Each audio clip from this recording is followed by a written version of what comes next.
Lord. ஆண்டவராய் இயேசு கிறிஸ்துவின் இனிய நாமத்தினாலே உங்களுக்கு அன்பின் வாழ்த்துதல். என் அன்பு பிள்ளைகளே, கர்த்தருடைய சமூகத்தில் எப்படி உற்சாகமா இருக்கிறீங்களா? தேவன் நல்லவராய் நம்மோடு கூட இருந்து நம்மை நடத்துகிற நல்ல ஆண்டவராய் இருக்கிறார். நீங்க எப்பவுமே சந்தோஷமா இருக்கணும். நம்மளோட பெற்றார்கள் நம்ம எப்பவுமே என்ன சொல்லுவாங்க? நீங்க சந்தோஷமா இருக்கணும், சமாதானமா இருக்கணும், நீ நல்லா வரணும், நீ நல்லா இருப்ப அப்படி என்று வாழ்த்துறது தான் அவங்களுக்கு பிடிக்கும். அந்த மாதிரி நம்ம ஆண்டவர் நம்ம பார்த்து என்ன சொல்றார் பாருங்களேன். நாம தியானிப்போமா? லேவியராகமம் 26வது அதிகாரம் 44ஆம் வசனம் சொல்கிறது, நான் அவர்கள் தேவனாகிய கர்த்தர். இந்த கர்த்தர் என்ன சொல்லுகிறார்? நான் அவர்களை கைவிடவும் வெறுக்கவும் மாட்டேன். நான் அவர்கள் தேவனாகிய கர்த்தர். நான் அவர்களை கைவிடவும் வெறுக்கவும் மாட்டேன். நான் அவர்கள் தேவனாகிய கர்த்தர். பாருங்க, எவ்வளவு ஒரு அழகான வசனம்.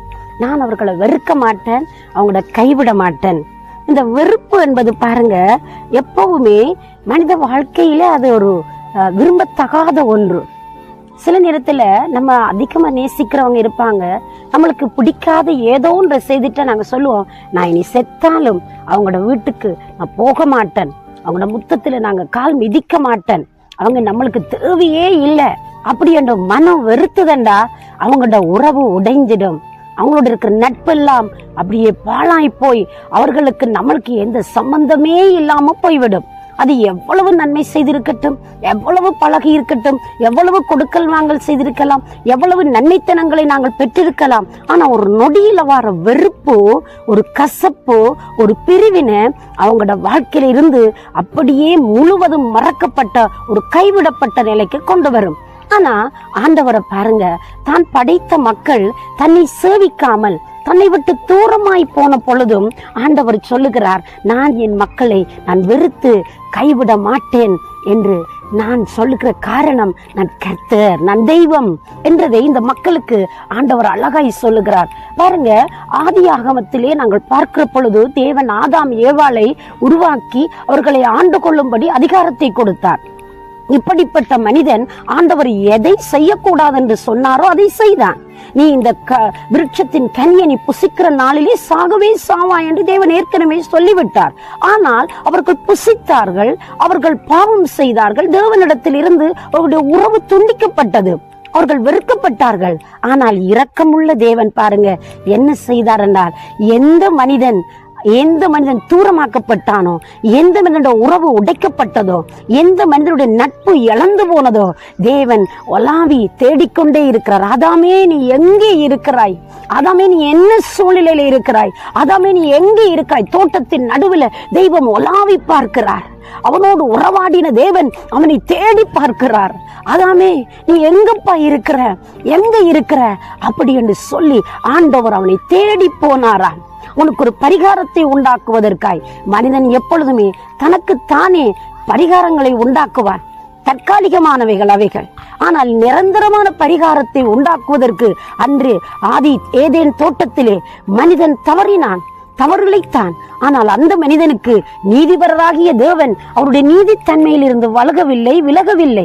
ஆனால் நீதி செய்கிற அதே நேரத்தில் ஒரு பரிகாரத்தை உண்டாக்குவதற்காய் அன்றைக்கு ஒரு ஆடு அடிக்கப்பட்டு தோலுடை கொடுக்கப்பட்டது. அவன் பாவம் செய்து தான் நிர்வாணியா இருக்கிறது உணர்ந்ததும் அத்தி மர இலைகளினாலே தனக்கு ஒரு தற்காப்பை செய்ய நினைத்தான். அவன் மறந்து போனான், இது ஒரு தற்காலிகமானது, ஒரு சில நாட்களிலே அவைகள் எல்லாம் செயலிழந்து விடும் என்பதை மறக்க அவன் அங்கே நினைத்துக் கொள்ளவில்லை. என் அன்பு பிள்ளைகளே, அந்த மனிதனுடைய வாழ்க்கையிலே ஒரு விமோசனத்தை கொடுப்பதற்கு, மனுக்குலத்துக்கு ஒரு மீட்பை உண்டாக்குவதற்கு அன்றைக்கு ஒரு ஆடு அடிக்கப்பட்ட வண்ணமாய் எந்த மனிதன் இழந்து போன சமாதானத்தையும் சந்தோஷத்தையும் நிம்மதியையும் மீட்பையும் பெற்றுக் கொடுப்பதற்காய் ஆண்டவராகிய இயேசு கிறிஸ்து ஜீவ பலியாய் அடிக்கப்படுகிற ஆடாய் தன்னை அர்ப்பணித்தார். பாருங்களேன், காரணம் அவர் வெறுக்காம கைவிடாம அவனை நேசித்து தான் தெய்வம் என்ற அந்த இரக்கத்தை காண்பித்ததுதான் மேன்மையான விடயமாய் இருக்கிறது. இன்றைக்கும் அன்பு பிள்ளையே, நீ தேவனை அறிந்தறிதான். ஆனால் உன்னுடைய வாழ்க்கையில் ஏதோ ஒன்று நிமித்தமாய், ஒரு தற்காலிக சுகத்துக்காய், தற்காலிக இன்பத்திற்காய், தற்காலிகமான ஒரு ஆசைக்காய், தற்காலிகமான ஒரு விருப்பத்தை நிறைவேற்றுவதற்காய் அந்த தெய்வத்துடைய உறவை விட்டு நீங்கள் தூரமாய் ஓடிக்கொண்டிருக்கிறீர்களோ? தூரமாய் நின்று கொண்டிருக்கிறாயோ? உறவே இல்லை, ஆண்டவரோடு பேசுவதே கிடையாது, ஆண்டவருடைய வார்த்தைகளுக்கு செவிசாய்ப்பதே இல்லை, ஆண்டவரோடு நல்ல உறவே இல்லை என்று சொல்லி எல்லாம் உடைந்து சிதைந்து போயிருக்கிறாயோ?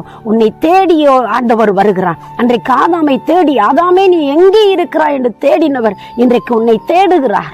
அவருடைய சத்தம் உன் பக்கமாய் கடந்து வருகிறது. தேவ பிள்ளையே, அவருடைய சத்தத்தை இன்றைக்கு செவிசாய்ப்பாயானால் தேவனுடைய வாழ்க்கையில் ஒரு நன்மை செய்ய முடியும். அவர் வெறுக்கவும் கைவிடவும் இல்லை. ஏனென்றால் அவர் கர்த்தராயிருக்கிறார், அவர் தெய்வமாயிருக்கிறார், அவர் இரட்சகராயிருக்கிறார். அந்த இரட்சிப்பை கொடுப்பதற்காகவே தன் உயிரை கொடுத்தவர், தன் உயிரை பணியம் வைத்தவர் இன்றைக்கு உனக்கு மீட்பளிக்கும்படி, உனக்கு நன்மை செய்யும்படி ஆண்டவர் ஆவலாய் உன் பக்கமாய் கடந்து வருகிறார். உனக்கு இன்றைக்கு ஒரு நன்மை, இன்றைக்கு ஒரு ஆசீர்வாதம். உடைந்த உறவுகள் சீர்பொருந்துகிறது, உடைந்த நட்புகள் இப்பொழுது பலப்படுகிறது. உடைந்து போன உறவின் அந்த காரியங்கள் எல்லாம் மறுபடி சீரமைக்கப்பட்டு நீ ஆசீர்வதிக்கப்பட போகிறாய். ஆண்டவரோடு ஒரு உறவை கட்டி எழுப்பு. உன் நேசருடைய அன்பை நீ பெற்றுக்கொண்டு இன்னும் அதிகமாய் பிரகாசிக்கும்படி உன் வாழ்வை கொடுத்து விடு. தேவன் உனக்காய் நன்மை செய்யட்டும். நான் உங்களுக்காக ஜெபிக்கட்டுமா? சர்வ வல்லமை உள்ள நல்ல ஆண்டவரே, இயேசுவின் நாமத்தில் உடைய பிள்ளைகளுடைய வாழ்க்கையில ஒரு அற்புதம் செய்யுங்க, ஒரு நன்மை செய்யுங்க. உடைந்து போன, தொலைந்து போன உறவை மறுபடி புதுப்பித்து, மறுபடி கட்டப்பட்டு, மறுபடி ஆசீர்வதிக்கப்படத்தக்கதாய் உன் பிள்ளைகளுக்கு நீர் உதவி செய்யும்.